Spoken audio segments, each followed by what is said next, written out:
Руль, да-да. Вино, названное в честь дочерей. Вурцтерширские колбаски, по которым сходит с ума. Оп. Сейчас не сезон черных трюфелей, и пока это так просто игрушечки. Привет, я Андрей. А я Маша. Мы пара, путешествующая по всему миру вдвоем.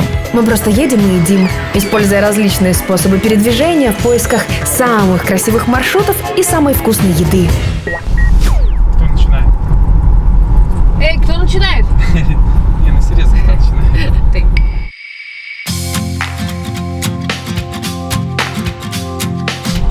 Мы находимся уже неделю в чудесном, прекрасном регионе, о котором ничего не известно у нас на родине и вообще мало где известно вне Италии. Этот регион называется Марки.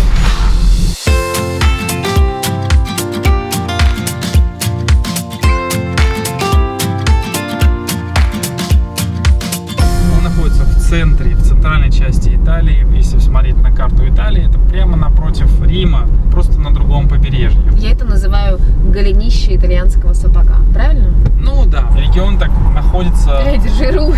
Ага, руль, да-да.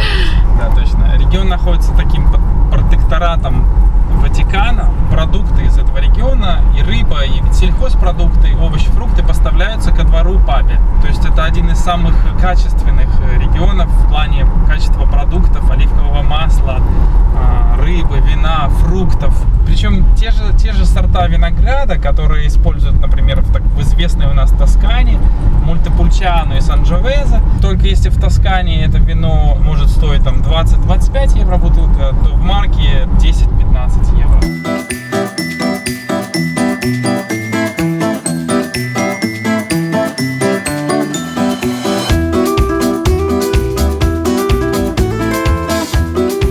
Так много пространства на этих виноградниках.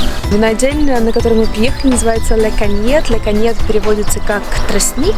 И это такая местность, где очень много тростника. Причем, ребята, я из Херсона, я знаю, что такое тростник и камыш. Но здесь какой-то невероятных размеров. Здесь очень много воды под землей, которая влияет на вино, которое производят в Le Cagnet. Очень интересная, такая очень тайная, маленькая винодельня, куда очень хочу пойти и выпить хорошего вина.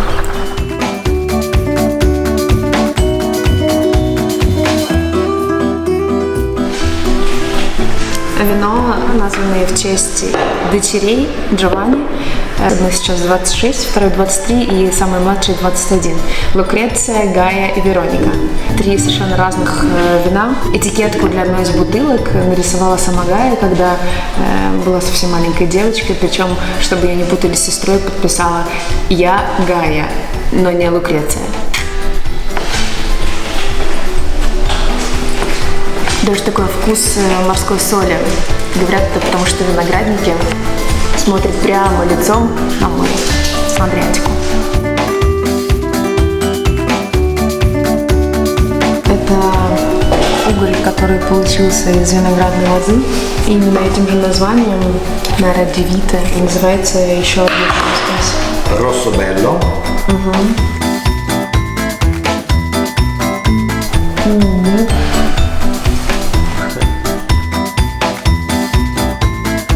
Это на здоровье или салуты или будьму, написанное ребятами, которые приезжали уже сюда в Le Cagnet на дегустацию. Украина, Россия, Литва, Норвегия, Италия, Албания, Япония. Здесь были все. Очень часто мы сюда приезжаем и часто берем машину на прокат.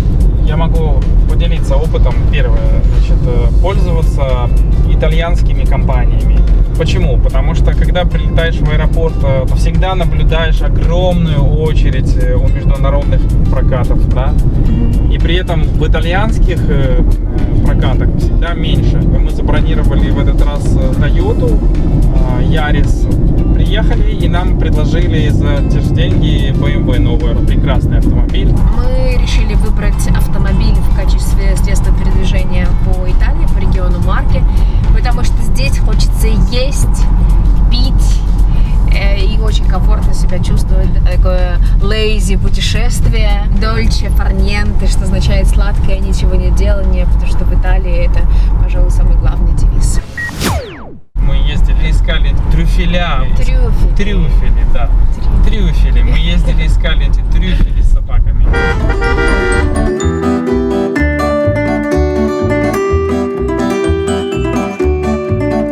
Это старинная дорога, такая трюфельная старинная дорога, которая находится в лесу. С той стороны открывается вид на Апеннины. Сейчас еще в снегу. Очень красивое место, великолепная панорама. Место, где в октябре можно будет найти самые лучшие трюфели, белые трюфели. Но, как и везде, здесь тоже бывают свиньи. Не в смысле те, которые ищут трюфели, а в смысле самые настоящие свиньи. Вот, поэтому я не могу пройти мимо и делаю то, что обычно делаю дома. Вива Италия!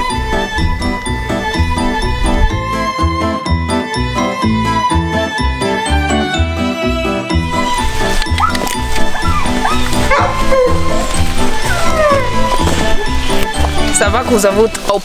Оп. It's sausages, yes. Вюстель. Вурстерширские колбаски, по которым сходит с ума Оп. Понимаешь, для собаки должно быть весело и классно. Она ищет трюфели, но за это получает каждый раз сахарок. Ну, в смысле, кусочек сосисочки. Вот смотри, что тут нашел. Va, porta qua. Vieni, va.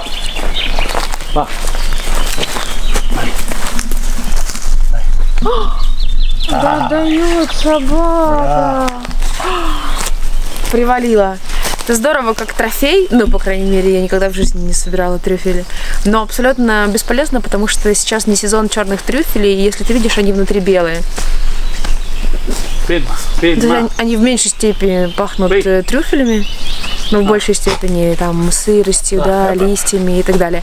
Когда они будут готовы, они будут внутри коричневого цвета, только тогда они ценятся, тогда они меняют свой аромат. Нет, безусловно, их, конечно, тоже можно сейчас съесть, но это будут совершенно не те трюфели, которые предполагается найти здесь. Пока это так, просто игрушечки.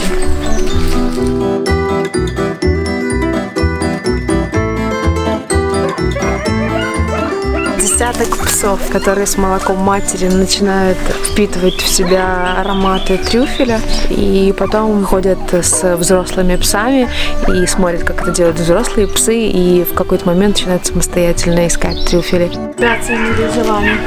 Ciao, grazie.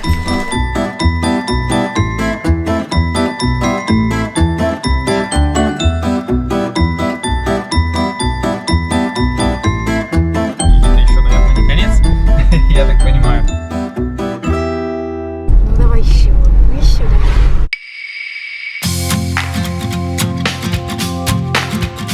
По субботам в центре города, на небольшой площади, собирается рынок с местными продуктами. Пахнет молоко. 2 миллиона калорий сейчас у меня в пакетах. Смотри, какая.